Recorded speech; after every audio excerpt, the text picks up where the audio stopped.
Eu vou falar sobre o caminho secreto de Lúcifer. Como tudo começou, como que o pau quebrou, rolou o negócio. E hoje eu quero trazer alguns dados importantíssimos para vocês nesse contexto de batalha espiritual. Eu senti que devo continuar nisso, a gente ouve a voz de Deus. Ezequiel 28 e 18, 28, 12, pode colocar esses pipocos, isso é o problema aqui do microfone. Diz assim: como foi que caístes do... Ezequiel, você pôs Isaías, Ezequiel 28, 12.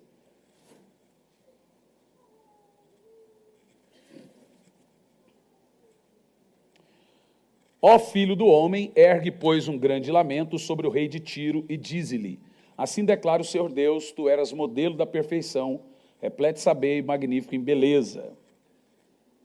Pode ir. Vai fundo, Michel. Estivestes no Éden, delícia, jardim de Deus, as mais lindas, perfeitas pedras preciosas adornavam a tua pessoa, sárdio, topázio, diamante, berílio, ônix, safira, carbúnculo, esmeralda, e outras. Seus engastes e guarnições e outras joias eram feitos com ouro puro. Tudo foi preparado para ti, no exato dia em que fostes criado. Além disso, fostes também ungido como querubim guardião. Afinal, foi precisamente para essa função que eu te designei. Estivestes também no monte sagrado de Deus e caminhava entre as pedras resplandecentes. Bom, em primeiro lugar, existe um contexto, uma maneira da Bíblia se comunicar de forma poética e exegética teológica. Todo o termo contexto profético do Velho Testamento começa em tom de poesia. O contexto aqui funciona mais ou menos assim. Começa com o profeta falando para um rei, que é o rei de Tiro, que, de acordo com Flávio Joseph, um historiador da época de Jesus, o nome dele era Itióbalos. E Tiro era uma cidade fortificada com seus muros altíssimos e impenetrável. Então ele era muito arrogante, esse rei, muito arrogante. Então Deus vai falar com o rei de Tiro, mas no exato momento que ele está falando com o rei de Tiro, ele usa Lúcifer como exemplo para falar com o rei de Tiro. Então aqui você pega alguns biblistas e teólogos que dizem o seguinte: esse texto não pode ser usado para falar de Lúcifer, porque está falando do rei de Tiro, o que é verdade. Mas o rei de Tiro não esteve no Éden. O rei de Tiro não era querubim ungindo. O rei de Tiro não se vestia de pedras preciosas, 10 pedras de sárdio, topázio, diamante, 10 pedras preciosas, e ele não foi feito de ouro. Funciona mais ou menos assim: o anticristo, quando vier à terra, ele vai vir, um homem, mas a Bíblia diz que ele virá com toda a eficácia de Satanás nele. Judas foi chamado de filho do maligno, Pedro foi chamado de Satanás. Pedro não era Satanás, mas quem estava atuando nele era Satanás. Nesse ponto aqui que o profeta começa falando para o rei Itióbalos, ele usa Lúcifer como exemplo, e aí ele nos traz uma revelação muito tremenda de como tudo começou, como esse cidadão, que até então era irmão criacional nosso, irmão no termo criação, porque Lúcifer não é um Deus caído, mas um anjo caído, ele se tornou um Edom. Edom é irmão de Jacó, que passou a vida inteira perseguindo seu irmão para matar, como Caim matou seu irmão.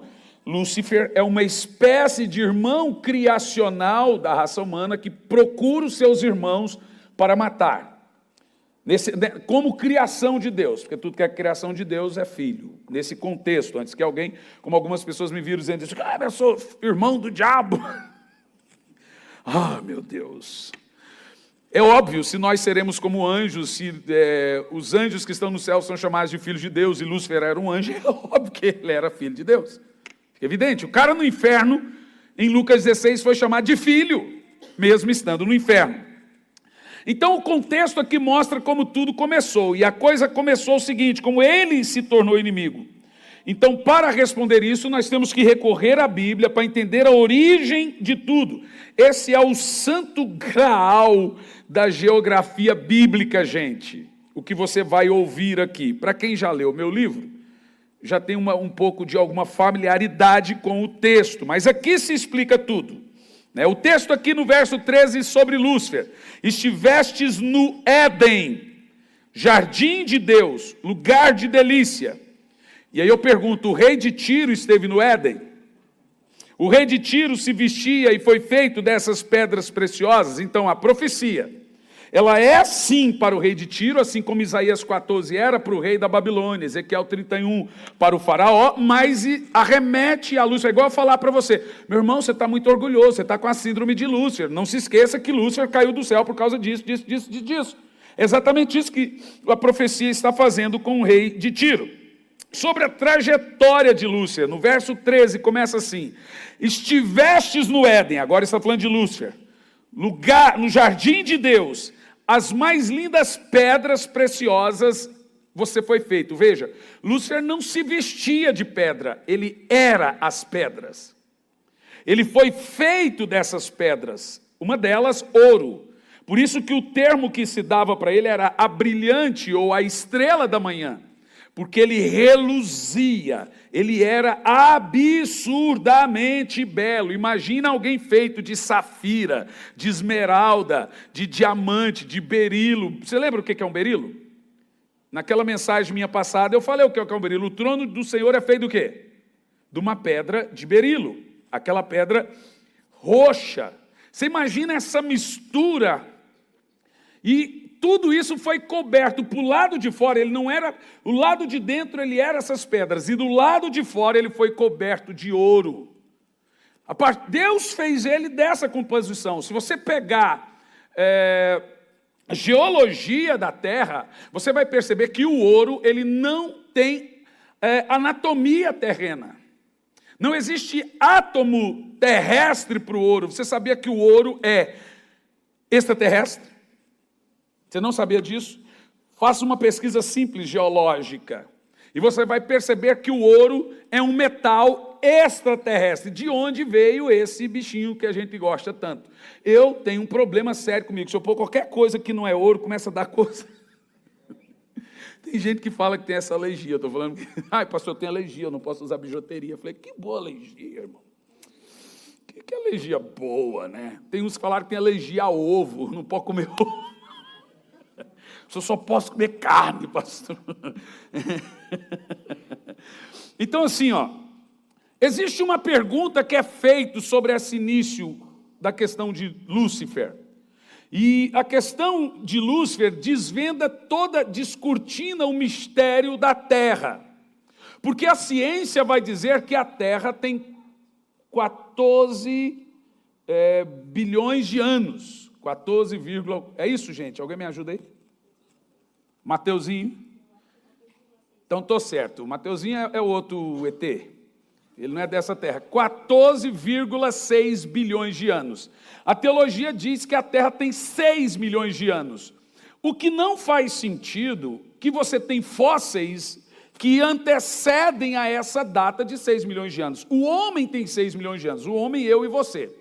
Mas você tem fósseis na Terra que ultrapassam os 6 milhões de anos. Né? Se o universo tem 300 bi, a Terra 14 bi, e isso é descoberto pela a velocidade da luz, somado isso para trás, você começa a perceber a idade das coisas. Como a luz se propagou, chegou até nós, você vai fazendo a soma. É uma soma científica, física, muito simples. Mas a questão da Terra, e aí isso vai descortinar para você uma coisa muito importante. Então, o que eu vou desenhar para você aqui em primeiro lugar? Primeiro, eu vou desenhar para você nada. Porque assim, é um tempo em que não tinha tempo. Você sabe, antes do nada, a ciência diz que existia um átomo. E esse átomo explodiu e se expandiu e se chamou de universo. Então, o desenho científico para o nada, ou para o início de tudo, é mais ou menos assim, eu faço e apago. Então, você tem isso aqui, um pontinho. e mais ou menos isso aqui. Isso aqui é chamado, é o desenho científico, é chamado de quê? Universo. Eles dizem que aqui você tem um átomo. Isso aqui explodiu, é chamado de quê? Eles dizem, Big Bang. Então, o último físico mais famoso era Stephen Hawking, disse que eles conseguem chegar até aqui, daqui para trás eles não estudam, mas nós estudamos. Nós sabemos o que tem daqui para cá. Deus não está aqui, Deus está aqui. Isso aqui é o universo. E o universo começou, segundo eles, com esse átomo. O que eu não acredito, e nem você, é claro. Tudo existe um desenho, um designer muito bem elaborado por Deus. Mas só para você entender como que funciona, por que a ciência buga? Eles não conseguem compreender isso. E agora, deixa eu te explicar um pouquinho, ficou ruim aí o microfone. Deixa eu te explicar um pouquinho como funciona. Antes do tempo, não tem o tempo, porque tinha eternidade. Não se conta o tempo antes do tempo.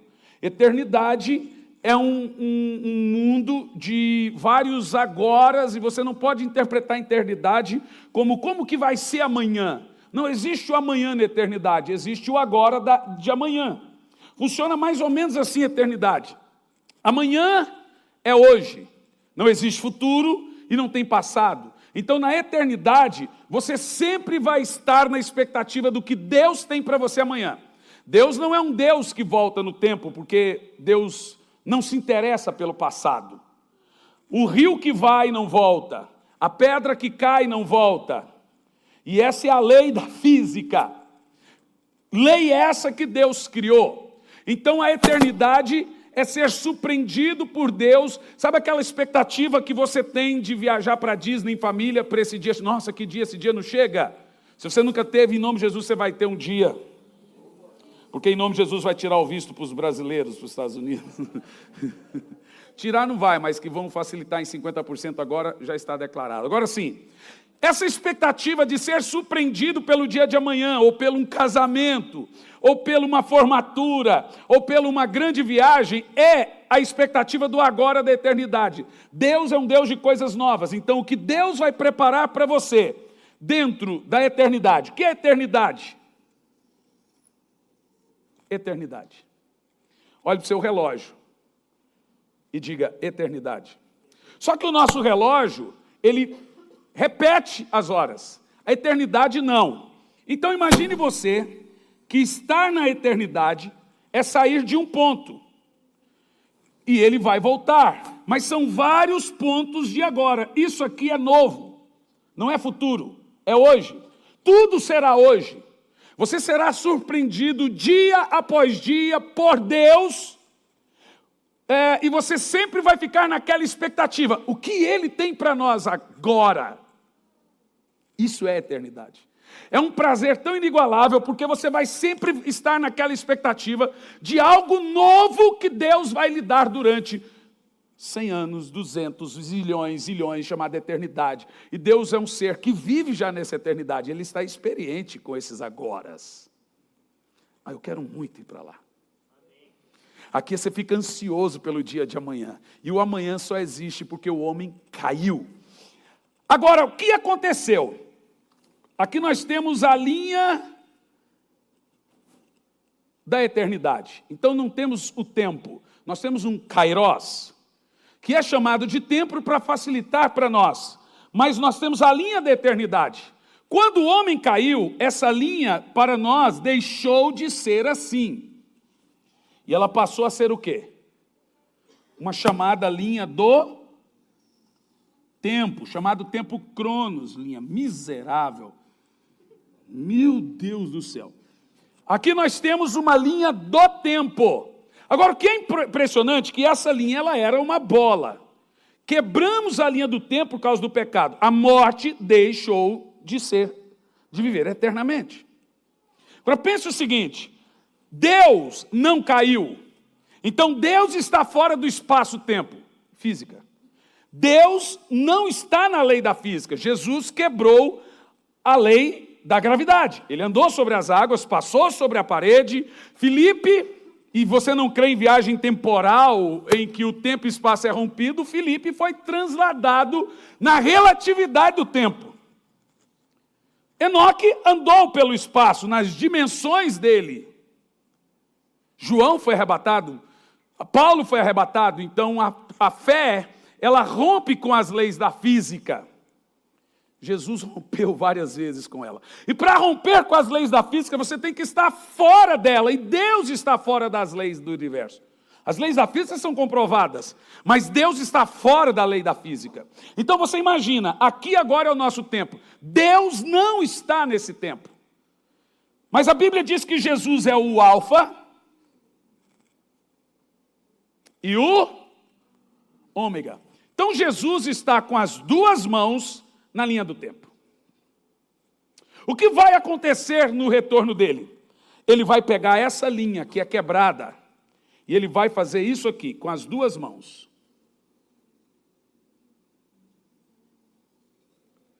E vai voltar a ser eternidade.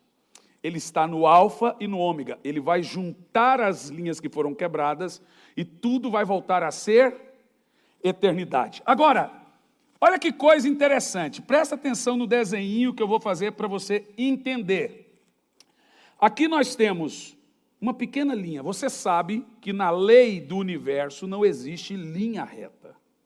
Não sei se você sabia, mas agora você está sabendo. Existe linha curva. Tudo vai se curvar ao globo. O universo é curvo, o universo é volátil, ele não é achatado e etc. Então você pode construir uma casa reta, ela vai se encurvar a curvatura do globo. Percebeu o que eu disse? É física. Mas vamos fazer uma linha reta. Por isso que quando você viaja daqui para a Europa, você chega num fuso-tempo, porque você não vai em linha reta. Você vai se dobrando a curvatura do tempo. Percebeu o que eu disse? Então aqui nós temos uma pequena curva de linha reta no tempo. Aqui nós vamos fazer um hiato bem grande. Presta atenção nisso. É quando o tempo foi quebrado. E aqui nós vamos fazer uma outra linha enorme de tempo. Olha o que eu vou fazer aqui. Um globo. Primeiro globinho. Um segundo globo. E um terceiro globo. A Terra tem várias fases. Esse primeiro globo, primeira terra, diga primeira terra. Segundo globo, vou riscar completamente essa segunda terra, porque ela está sem forma e vazia, e existe trevas sobre a face do abismo. E agora temos a terceira terra, é a terra recriada dos 6 dias. Agora observa vocês, aqui nós temos, escute bem, pode pôr na tela para mim, Gênesis 1. Aqui nós temos Gênesis 2. E a partir daqui nós começamos Gênesis 1, verso 2. Aqui nós temos a partir de Gênesis 1, verso 3. Agora vamos analisar isso, presta atenção. Verso 1. Você percebeu, e agora eu vou te fazer uma pergunta muito simples. Lúcifer caiu aonde? Na terra. Lúcifer caiu aonde, gente? Será que Lúcifer caiu na terra? Será que se Lúcifer caiu na terra, e nós vamos ver isso na Bíblia, ele caiu antes ou depois da criação? Porque só aqui nós temos a criação, a partir do verso 2. Se ele caiu na terra, ele caiu em qual terra? Se só a partir dos 6 dias você tem o que alguns chamam de criação. Veja como as coisas não começam a fazer as contas. Aí, quando não se faz conta na teologia, que a teologia não gosta de fazer equação, ela prefere dizer, tem que crer, tem que crer. Eu creio que tem que crer. Mas até a teologia é ciência. Eles falam assim, não, é melhor crer então. Pronto, é mais fácil.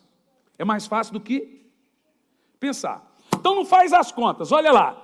Bereshit bara ha Elohim vet ha shamarim. No princípio criou Deus os céus e a terra. Vet ha shamarim. A terra era sem forma e vazia. Bereshit, princípio. Criou, bará.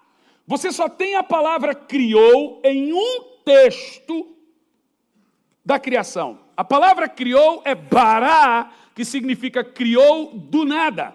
A partir do verso 2, você não tem mais bará, você tem aya do hebraico, que não quer dizer criou do nada, quer dizer criou a partir de uma fórmula, a partir de algo existente. Ou aya também é interpretado por apareça, da onde vem a nossa palavra cal, aquele pó branco que é jogado na terra.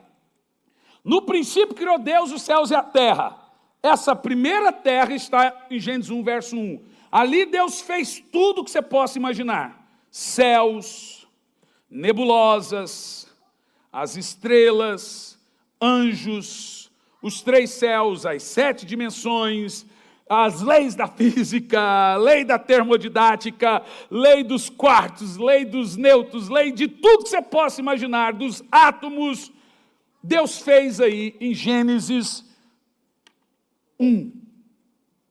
E agora você leu comigo na Bíblia que Lúcifer habitava um lugar chamado Éden.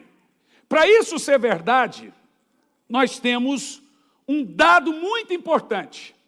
Porque se você for analisar a questão do dilúvio hoje, você vai perceber que não existe massa de água suficiente no céu para provocar qualquer dilúvio como aquele em que as águas subiram até 5.000 metros da superfície. O Monte Ararat tem 4.000 metros, as águas cobriram o Monte Ararat. Você está entendendo? Foi um dilúvio de 5.000 metros de água. Então não existe água suficiente no céu que possa provocar um dilúvio, meus senhores. Como que você vai explicar isso? A ciência explica. A Bíblia explica, porque a Bíblia vai dizer que havia água embaixo da terra e havia água sobre o firmamento. A terra, então, antes do dilúvio era uma, depois do dilúvio ela era outra. Ela tinha, e essa aqui é tão maravilhoso, isso é muito bacana. Acho que eu devia cobrar você por isso. Esse globo meu não tem nenhuma pretensão de ser um bom globo. Aqui nós temos a terra antes do dilúvio. Essa terra era uma grande gigante gasosa. E isso é possível porque nós temos 3 planetas no nosso sistema solar que é assim. Essa terra, ela tinha sobre o firmamento, como diz a Bíblia, toda a água do mar, de forma gasosa. É quando a Bíblia diz que ele abriu as comportas do céu e abriu as portas do abismo. E aí a ciência chegou, veja, o que você via na terra? Aqui dentro está a nossa parte azul. Aqui está toda o gasoso da água. Isso é tão poderoso, mas tão poderoso, que se você fizer isso aqui, nós chamamos isso de estufa. Então, o que está dentro da estufa não envelhece. E se você põe qualquer coisa verde dentro de uma estufa, não precisa que chova, precisa que tenha umidade. E tudo que se põe dentro de uma estufa ficaria exageradamente verde e bonito, porque não teria os raios ultravioleta.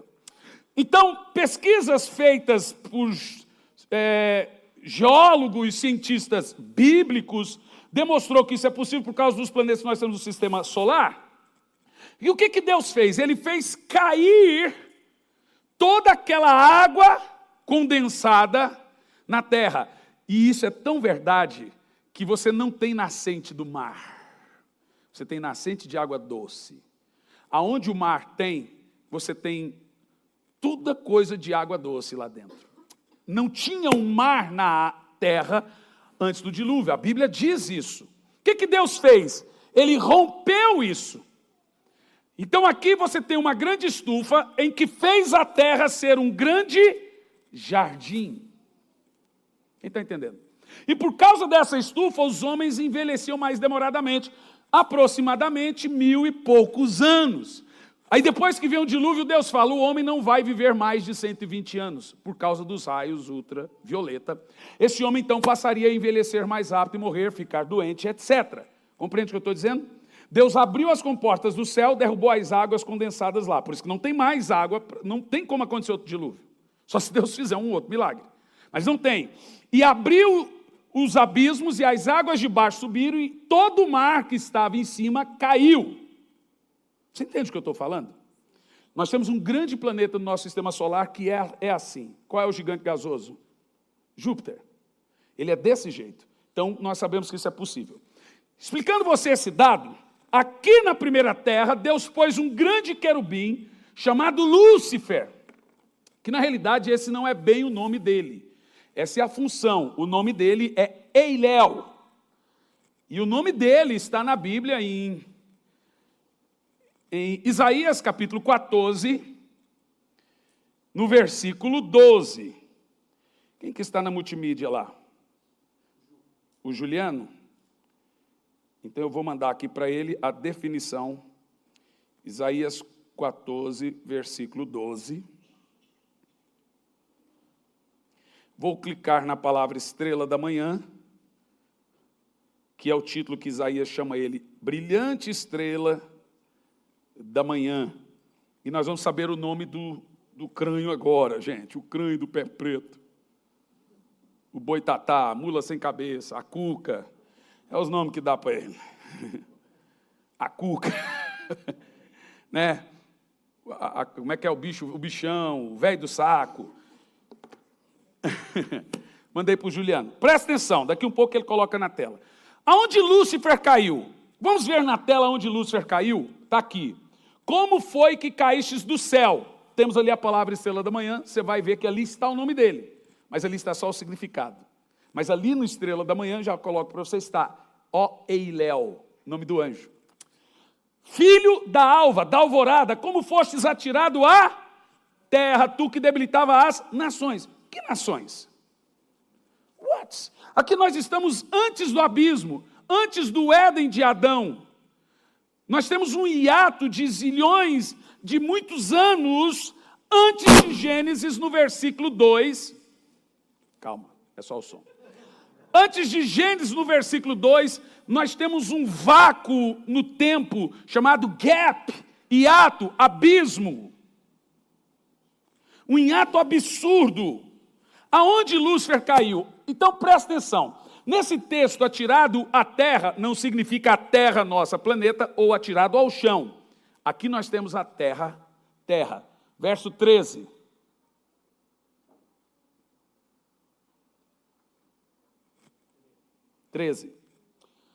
Afinal, tu costumavas a declarar no teu coração. Agora, olhe bem o que Lúcifer falava. Hei de subir aos céus. Opa, aonde ele está? Na terra. Erguerei o meu trono acima das estrelas de Deus, dos demais anjos, e me estabelecerei na montanha da Assembleia, no monte mais elevado da congregação, Zafon, ao alto do norte, o monte santo de Deus. Então veja que nós temos aqui uma briga cultual. Verso 14. Subirei mais alto que as nuvens, e serei semelhante ao Altíssimo. Pobre coitado, nós somos semelhantes ao Altíssimo. Percebeu? A raiva que ele tem, nós somos semelhantes ao Altíssimo. Ele queria ser. No verso 15, contudo, olha o texto, gente. Eu falei sobre a localização do inferno, está certinho. As profundezas do Sheol, inferno, da morte, fostes precipitado, lançado foste ao fundo do abismo. Vocês vão se lembrar desse culto. Ao fundo do abismo. Bom, a palavra Sheol é para inferno, então o diabo não pode estar fora do espaço-tempo, senão ele conseguiria prever o futuro por causa da curvatura do tempo. Deus vê o nosso futuro, porque a luz dele abraca todo o espaço-tempo, ele vê vocês em milhares de anos-luzes lá na frente. Você entendeu agora? Isso é física. Deus fez o que com Lúcifer? Jogou ele no espaço-tempo, e agora ele está limitado como nós, ao espaço-tempo. Ele não prevê nada. E Deus lançou ele aqui, ó. Essa terra era perfeita. A primeira terra, sem forma. A primeira terra perfeita, céus e terra, era tudo lindo, maravilhoso. Habitava anjos nessa terra. Mas de alguma forma, Lúcifer começou a fazer uma espécie de comércio. Não sei que era com as pedras que ele tinha. demônios, ai, Satanás. Então funciona assim. Lúcifer se rebela e ele cai na terra. Aonde que ele cai? E agora me responda você. Ele ficou vagando no espaço, ele veio para o planeta Terra. Mas lá no Éden ele já era a serpente. Aqui nós estamos falando do querubim. Isso é antes dos 6 dias de criação. Porque você tem Gênesis 1, verso 1, e Gênesis 1, verso 2, um vácuo no tempo. Pode pôr o nome do Lúcifer na tela. Pode pôr o nome do Lúcifer na tela.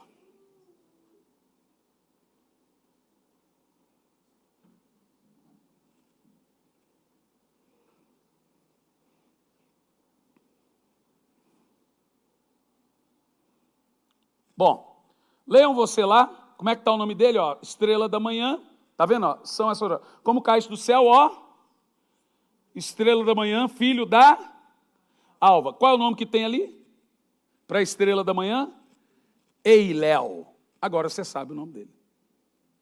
Agora ele é Satanás, esse era o nome dele como anjo. Lúcifer não é nome, é como chamar alguém, ô pastor.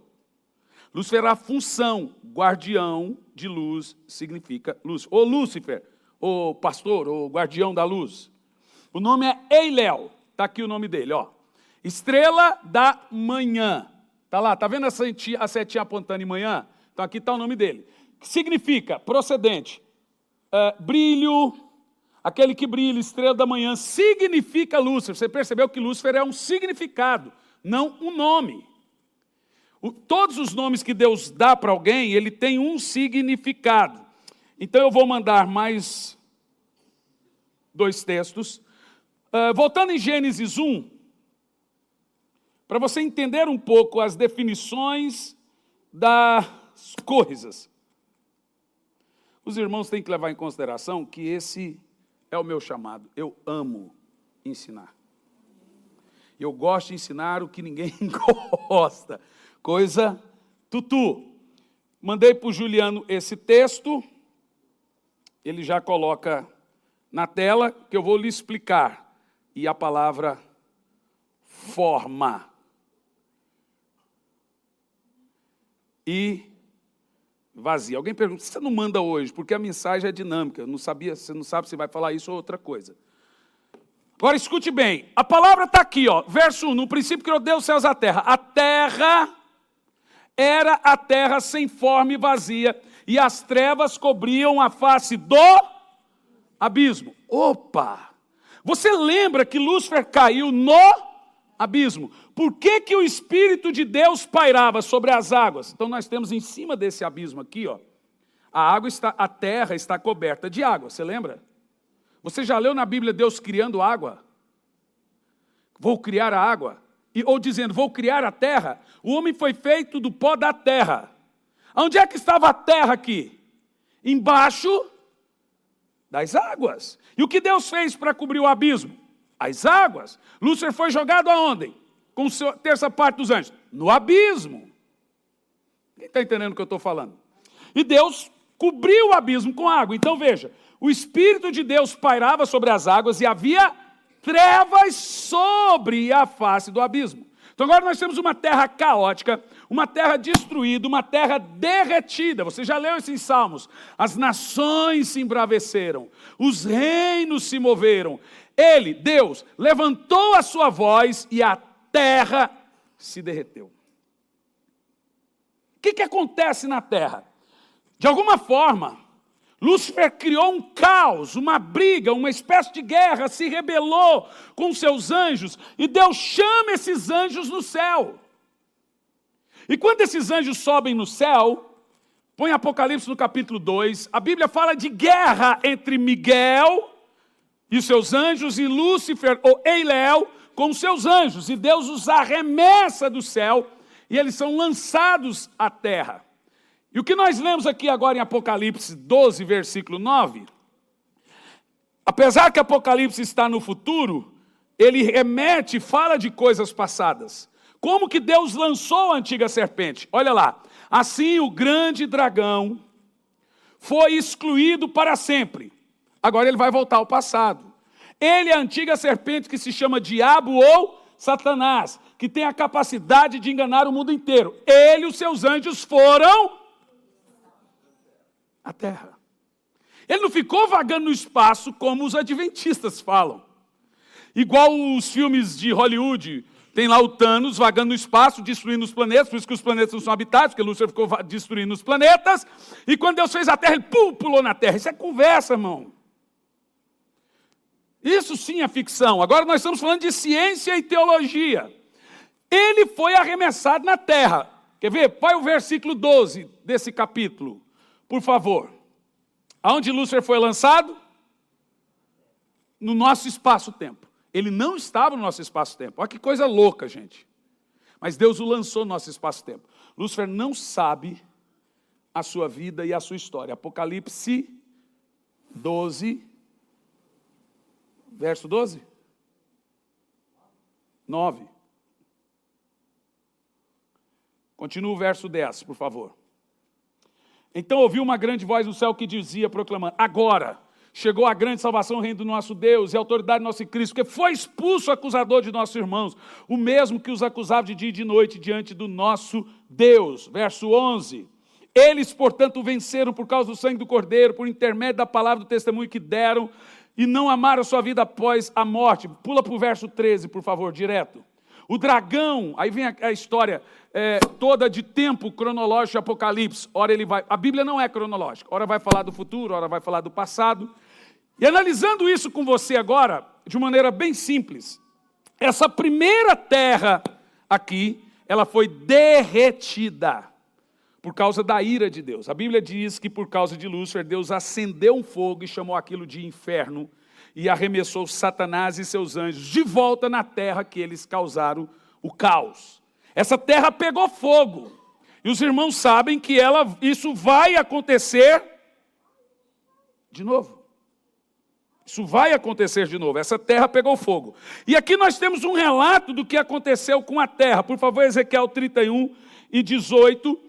Mais uma vez, de forma poética, o profeta vai começar falando de Faraó, mas vai mostrar o que aconteceu com a terra, o que virou a terra. Deus fez luto e a terra foi destruída. Os irmãos vão se lembrar que eu falei disso no contexto das árvores, que também é Lúcifer. 31 e 18. Qual das árvores do Éden, delícia, é comparado em ti glória e majestade? No entanto, serás lançado além, precipitado às partes inferiores da terra. Está aí o abismo. Precipitado às partes. Estarás, pois, na companhia de outras árvores do Éden. Está falando de anjos. Esse Éden não é o Éden de Adão, é o primeiro Éden. A terra toda era chamada de Éden. O jardim, por causa do efeito estufa, tudo era verde. Maravilhoso. E diz assim, contigo: eis que jazera entre aqueles que foram mortos pela espada, no meio dos incircuncisos. Volta agora o verso 1 desse capítulo. E para a gente pegar o contexto inteiro, quando Deus, verso 1 desse capítulo, por favor.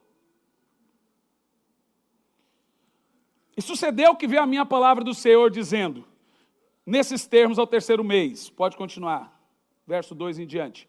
Ó filho do homem, dize a Faraó, mesma coisa que eu te disse, agora vai citar Lúcifer como exemplo. Quem é comparado em ti em glória e majestade e poder? Vai sempre passando. Considerai o seguinte exemplo, gente, isso é muito claro na Bíblia. A árvore não é Faraó, ele vai usar Lúcifer como exemplo. A Síria outrora era um cedro do Líbano, com velhos frondosos ramos, cuja imensa folhagem fazia a sombra da própria floresta. Seu topo ficava acima das mais altas árvores. Eu falei da árvore do conhecimento do bem e do mal. As águas nutriam as fontes profundas, faziam desenvolver. Os seus ribeiros corriam límpidos e generosos. É a terra. E generosos, desde onde estavam plantados, se estendiam todas as árvores do jardim, do bosque, é a terra. Por isso ele cresceu mais do que todas as árvores da floresta. Os seus galhos se multiplicaram e se espalharam-se por todos os lados, graça, fartura de água, passando por suas raízes. Pode continuar. 7. Era uma beleza majestosa, na grandiosidade do seu porte, na extensão dos seus ramos, pois as suas raízes desciam às muitas águas. Esse era o Eiléu. Nenhum dos demais cedros plantados no jardim de Deus conseguiam rivalizar com sua formosura, nem os pinheiros eram capazes de igualar a você, tampouco os plântanos podiam comparar-se com seus galhos, nenhuma árvore do jardim de Deus se assemelhava à sua beleza. Fazendo uma metáfora entre a árvore do conhecimento do bem e do mal e Eiléu, no caso Lúcifer. Por isso eu o fiz exuberante, com as mais ricas ramagens, de modo que todas as árvores do Éden, delícia, que estavam no jardim de Deus, o invejavam, provavelmente anjos. Continua. Portanto, assim diz o Senhor Deus, como ele desenvolveu-se e se tornou tão alto, estendeu seu topo acima das espessas folhagens, e observando a sua maneira como no seu coração, se ensoberbeceu por causa da sua grandeza. Olha aí quem é o bicho. Continuando. Eu mesmo entreguei aos governantes das nações, para que este o tratasse segundo a sua malignidade. Eu o rejeitei, como Deus fez com Eiléu. Então as mais impiedosas e sanguinárias nações. Agora põe no verso 15, por favor, que a gente pula assim. Assim, portanto, declara Yahvé o soberano, no dia em que Lúcifer desceu ao Sheol, a sepultura, e passou para outra dimensão, o além, eu fiz que o abismo se enchesse de... Deus fez luto. O que Deus fez? Luto. Por ele, estanquei os riachos. Ele jogou todas as águas no abismo. Foram elas que foram devolvidas no dilúvio. E a sua fartura de água límpida foi retida. Por causa dele, vestiu o Líbano de trevas. E todas as aves desfaleceram e murcharam até a morte. As 3 fases da terra. Essa terra foi derretida. Deus tem um período de luto. Não sabemos por quantos anos. Essa terra negra e caótica, derretida, sem forma e vazia. Nós temos 2 palavras em hebraico para sem forma e vazia. Tohu, bohu. Tohu não é sem forma, é vir a ser. Sem forma é devastada. A terra tornou-se, passou a ser, se já estiver aí, devastada e vazia. Deus não cria caos. Deus criou tudo perfeito, tudo maravilhoso. Agora vamos lá. Presta atenção. No princípio criou Deus os céus e a terra. A terra, porém, lá na setinha está escrito o quê? Mais alto, gente. Estava. Qual a palavra que nós temos aqui? A palavra que nós temos aqui é Aya. O que significa essa palavra? Vamos ver aqui. Ser, tornar-se, vir a ser, aconteceu, tornar o lugar, passar a ser isso, viu? A terra não foi assim, ela passou a ser assim. E ela passou assim por causa da rebelião luciferiana. Essa terra, ela precisa chegar aqui, a partir do versículo 2, e Deus recria essa terra. Só que agora temos um problema. Quando Deus recria essa terra, de alguma forma, quando as águas baixam aqui, a terra está embaixo das águas, Deus disse, faça a separação entre a parte seca e a molhada, o abismo ficou exposto e os demônios e Eiléu saíram. E agora quando você chega no Éden, porque esse Éden foi destruído, Deus recria, restaura, chamado de dias de restauração da terra, os 6 dias. Satanás agora já está lá como a antiga, ou como a serpente, enganando e destruindo e derrubando a mulher. E qual é o motivo que ele faz isso? O motivo que ele faz isso é porque você foi feito à imagem e semelhança de Deus, que era o sonho de consumo dele. Serei semelhante ao Altíssimo. Diga, eu sou semelhante a Deus. Diabo não. Apocalipse 12, versículo 4, fala de como Deus o lançou a esse abismo, e ele se tornou um ser maligno, destrutivo, rancoroso, cheio de mágoa, rancor, que só tem violência no seu coração. Apocalipse 12, verso 4, a sua cauda arrastou após si a 1/3 das estrelas do céu. as quais arremessou sobre a terra.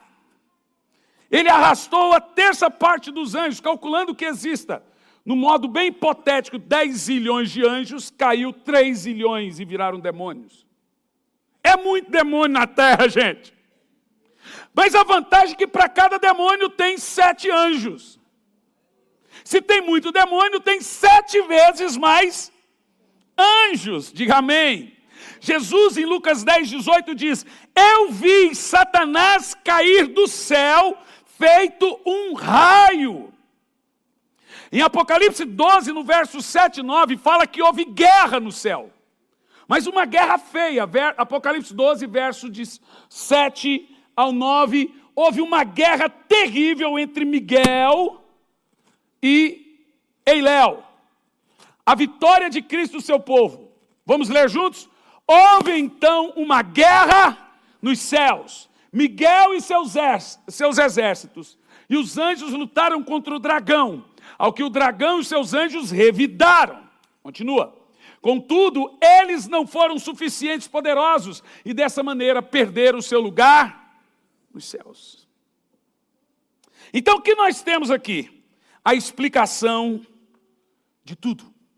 O que nós temos aqui agora é que Deus criou Adão, restaurou a terra e deu para Adão um presente. A terra. Tudo que era de Eiléu, antes de Adão, Deus deu para o homem. Disse: domine sobre tudo. Essa terra é sua. Ele não tinha mais a terra. Ele está ali agora como intrusão. Agora, olha que coisa séria que você vai ouvir. Quando Adão e Eva caíram na ladainha da serpente, a serpente é um animal criado por Deus, ela se tornou de forma mediúnica, ela foi incorporada por Eiléu, era um animal do campo, não andava rastejando, era um animal de porte alto, era um animal de serviço braçal com o homem. A Bíblia diz o animal mais inteligente que Deus havia feito, depois do homem. Então ela conversava, ela falava, e a forma como Eva conversa com a serpente mostra que ela era íntima da casa. Então esse Adão e Eva, eles colocam na mão de Satanás todos os reinos do mundo. E agora Satanás pega Jesus e leva ele na ponta do pináculo e diz assim: está vendo tudo isso aqui? Olha ali, ó, os prédios, a arena do Atlético, a arena do Corinthians, tudo isso é meu. E eu te darei todos os reinos do mundo se prostrado me adorares. E olha o que Satanás diz a Jesus: isso me foi dado e eu dou a quem eu quiser. Quem deu os mundos para Satanás? Responda, gente. Já era dele. Ele perdeu, ele se tornou inimigo. Ele é confinado ao Sheol, aqui ele é confinado. Já falei sobre isso. Essa terra aqui deixou de existir e essa terra vai pegar fogo de novo, como a Bíblia diz. Vai vir novos céus em uma quarta fase da terra. Ela vai ser queimada de novo. E ele se tornou inimigo. Adão ganhou de Deus um presente. Pense comigo aqui. Vem aqui, pastor Cliff, por favor. Eu dou um presente para o pastor Cliff. Como diz o tio de Elisandra, pastor Clipe. Ô, Clipe! Eu dou um presente para o pastor Cliff. Pronto, é dele. Pastor Cliff agora vira meu inimigo. Eu posso tomar dele o presente? Responda. Eu não posso. Mesmo que eu odeie. Eu não posso tomar. Assim são dons. Deus te deu os dons, você desvia, você continua com o dom. A palavra dom é presente. Então Adão e Eva deram para Satanás. Você não é o Satanás, é só um teatro. Deram para Satanás um presente de mão beijada com a queda. Eles deram a chave dos reinos do mundo para Satanás. E agora, por maneira sórdida, ele toma de novo, por sedução e manipulação, os reinos do mundo. Os que você lê na Bíblia, o mundo jaz no maligno, Satanás, o príncipe do mundo, o príncipe desse século, Deus desse século, e etc. É tudo dele. Porque a criação, o homem, deu a ele. E esse homem cai. Ele se torna adquirido por Satanás. Ele não é filho do diabo. Ele é filho do maligno. Filho de é criado por Deus, filho do é adquirido. Caim foi filho do maligno, filho do adquirido pelo maligno. O homem sem Deus é adquirido, adotado por Satanás. Percebeu o que eu disse? E agora quando ele se converte, ele tem que ser filho do Deus vivo, adquirido por Cristo, comprado. Aí você entende o plano da cruz, toda a história geográfica da Bíblia, teológica e um pouco científica. O que Jesus faz? Eu não posso tomar de volta esse presente. Deus não pode chegar em Satanás. Ele pode, mas seria de uma forma que não faz parte do caráter de Deus. Me dá isso aqui! Deus só pode adquirir de volta isso, de uma maneira. Qual que é? Comprando. Eu vou pagar o preço. Quem está entendendo? Imagine que um garotinho, tem uma parábola muito interessante de um pregador inglês, vendo um garotinho fazer uma arapuca, e viu que aquela arapuca, o garotinho ficava horas lá para tentar prender um passarinho, prendeu um passarinho vira-lata. O passarinho não cantava, não assoviava, não fazia nada, era feio para mais de metro. O pregador falou assim: meu filho, você prendeu esse passarinho? Não é porque eu quis, mas o que você vai fazer com ele? Eu vou brincar, vou fazer, depois vou comer. Mas solta o passarinho de maneira nenhuma. Eu fiz a arapuca, ele que quis comer o alpiste, não chamei ele aqui, ele veio porque quis. Mas qual o seu prazer de prender o passarinho? É o prazer de fazer a arapuca e prender e depois matar ele. Aí o pregador inglês disse assim: quanto você quer pelo passarinho? Moço, o que o senhor quer com esse passarinho? Você não presta. Você não canta. Só faz cocô. E come. Eu sei. Mas eu quero passarinho.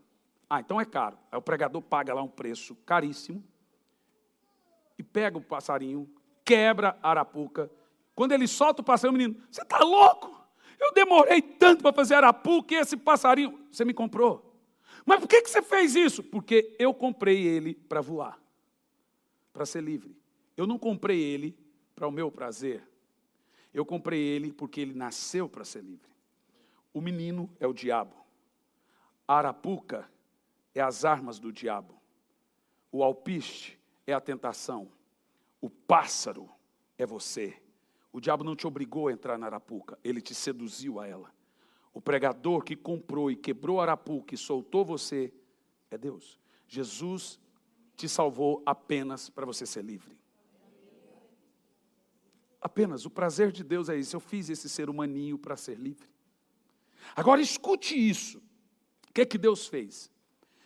Deus dá o seu filho e compra toda a raça humana e o mundo.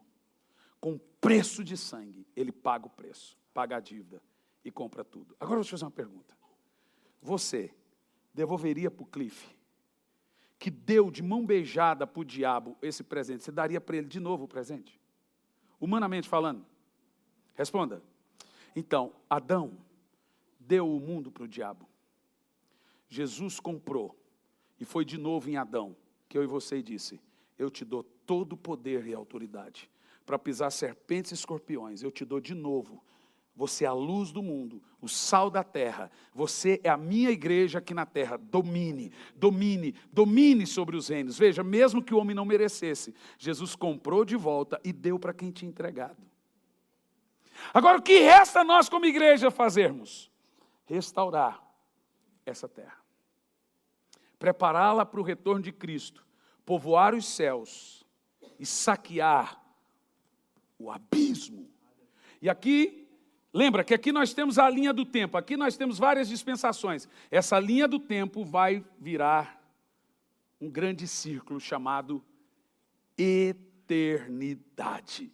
Meus irmãos, como igreja, eu acho que eu te expliquei, obrigado, pastor Cliff, de uma maneira um pouco científica e teológica, um pouco geológica. Qual é o plano da igreja na terra? A igreja está aqui, caminhando nessa linha do tempo. Aqui está Jesus.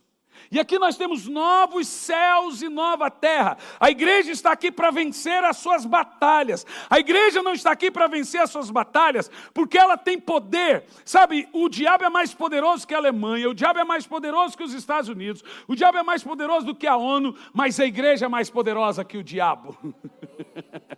O Senhor levantou a sua igreja, levantarei a minha igreja, e as portas do inferno não prevalecerão contra ela. Deixa eu te falar uma coisa, há poder e autoridade do nome de Jesus na sua vida. Quando a Bíblia diz, venha teu reino, é isso. O reino de Deus é a igreja destronando Satanás. Agora, nós vamos conquistar o mundo? Não. Nós vamos trazer o reino dentro da sua casa. Vamos trazer, aonde a igreja opera, o reino de Deus está operando ali. Agora, por favor, toda quarta eu falo isso, parece que é exagero meu. Você precisa crer que você tem poder e não é um saco de batata podre.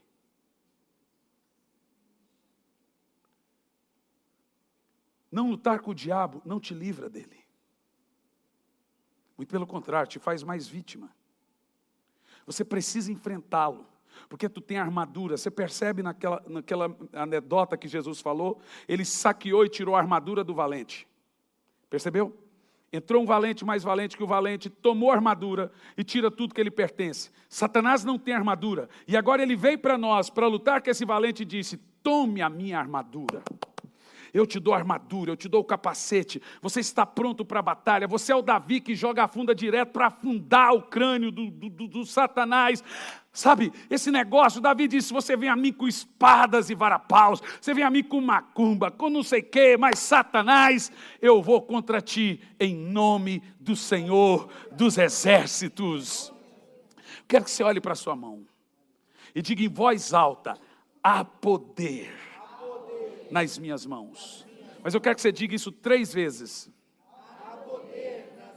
Mais alto. Mais alto. Fique em pé.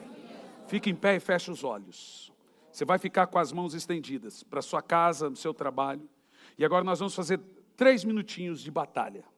Se você tem poder, eu já te ensinei isso. O que nós falamos, o reino espiritual ouve.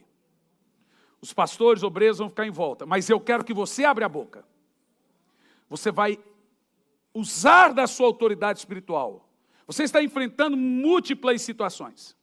Seja vício, seja problemas na família, seja problemas no casamento. Se você realmente tem poder, use ele no espaço-tempo. Você tem que aprender a destronar Satanás. Você é mais poderoso do que o diabo, mas não por você, mas porque o poder de Deus está em você, e o nosso poder está no nome do Senhor. Precisa de cura? Então estenda as mãos, tem poder. Imporão as mãos sobre os enfermos, eles serão curados. Os demônios são expulsos. Agora eu quero que tu abra a boca, tu deixa de ser mole. Fale com o reino espiritual. Comece a orar. Precisa de cura? Abre a boca agora. Senhor Deus, unge aí os pastores, pastor Edson. Em nome de Jesus, eu estendo as minhas mãos agora. Em primeiro lugar, Senhor, nos ensine a guerrear. Porque o povo aqui sabe que tem poder, mas eles não sabem usar esse poder. Agora aqui nós temos pessoas com problemas familiares. Oh meu Deus, eu estou sentindo uma unção de Deus aqui. Nós temos aqui pessoas com problemas espirituais. Nós temos aqui pessoas com problemas financeiros. Nós temos aqui pessoas com problemas com filhos drogados, problemas no casamento. Agora nós aprendemos a falar, porque o mundo espiritual funciona assim. Você precisa ouvir. Ah, mas Deus sabe o que eu quero, mas o diabo tem que ouvir o que você fala. Ele tem que ouvir o seu nível de autoridade. Então fala! Abra a boca. Não fica cochichando, irmão. Abra a boca, não fica cochichando. Usa a autoridade como se fala com um cachorro vira-lata. Como se fala com um bicho. Usa a autoridade. Tu tem doença? Vai ordenando que essa doença saia. Tu está com problema? Fale com o reino espiritual. Há poder nas suas mãos. Há poder nas suas mãos. Há poder nas suas mãos. Demônios saiam. Doenças saiam. Problemas físicos saiam. Problemas emocionais saiam. Problemas espirituais saiam. Problemas emocionais nessa família. Em nome de Jesus. Em nome de Jesus. Eu abro agora a minha voz, Pai. Que o reino espiritual nos escute. E nós guerreamos agora contra o poder das trevas. Contra esse câncer. Contra essa doença que vem incomodando. Contra esse mal espiritual dentro dessa casa. Nós ungimos agora. No poderoso nome de Jesus. Nós ungimos ungimos. Põe a mão na sua cabeça e se unge agora. Nós quebramos agora todo mal, no poderoso nome de Jesus. Que esse óleo desça no nosso corpo. Aonde tiver doença, saia. Aonde tiver algum mal, saia. Aonde tiver caroços, nódulos, câncer, hérnias, diabetes, desde o osso, do alto da cabeça à planta dos pés, em nome de Jesus, em nome de Jesus, em nome de Jesus, em nome de Jesus. Há uma unção nesse lugar, em nome de Jesus, em nome de Jesus, em nome de Jesus, em nome de Jesus. Comece a dizer em nome de Jesus. Gente, tem milagre chegando na sua casa agora. Você sente isso? Tem milagre chegando lá no seu trabalho. Tem milagre acontecendo aqui agora. Em nome de Jesus, em nome de Jesus. Tem milagre acontecendo agora. Seu filho não está aqui, unja ele agora no reino espiritual. Ore pelos seus filhos no reino espiritual. Ore pela sua casa, ore pelos seus negócios agora.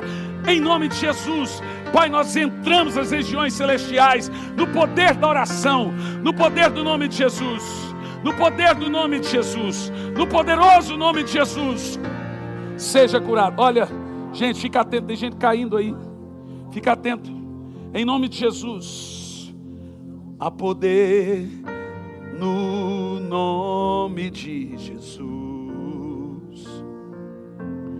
Há poder no nome de Jesus. Há poder.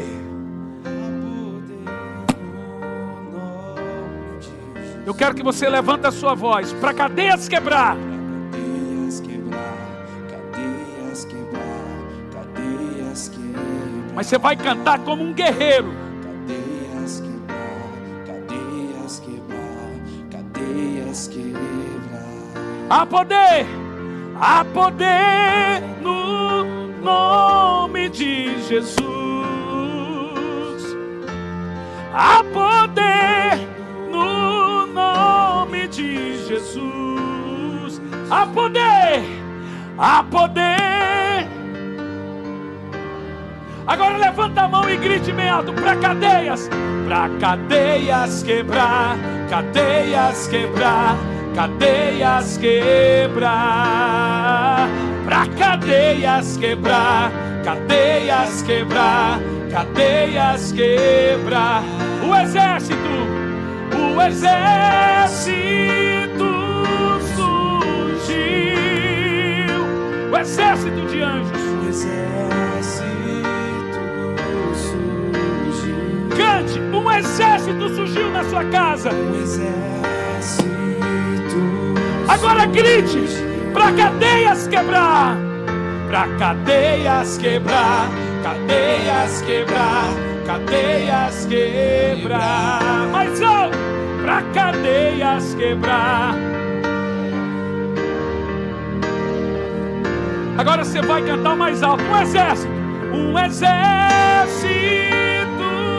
surgiu. Um exército. Você está sentindo essa guerra vencida aí? Um exército. Você está sentindo você vencendo essa guerra? Agora grite, para cadeias quebrar, Cadeias quebrar, cadeias quebrar. para cadeias quebrar, cadeias quebrar, cadeias. Poderoso nome. Aleluia. Aleluia, Pai. Senhor, eu creio em milagres essa semana. Eu creio em milagres sobre os meus irmãos que estão assistindo. Eu oro agora, meu Pai, pelo irmão Ademir, que acabou de fazer uma cirurgia, foi para UTI. Nosso irmão diácono. Toca nele agora lá, Pai. Precisamos do milagre lá. Toca, Pai. Em nome de Jesus. Oramos pelo Cleverton com problemas familiares. Tantos outros irmãos nos países que estão nos assistindo. Oramos pelos nossos irmãos na África, Pai. Carecemos de um milagre de tantos agora. Nós estamos aqui com o corpo, mas com os olhos fechados em oração. Estamos nas regiões espirituais. Essa é uma igreja de autoridade. Eu sinto muita unção de Deus aqui. Aleluia! Quem sente comigo? Ei, você está na região espiritual agora. Pegue o seu milagre em nome de Jesus. Segura aí.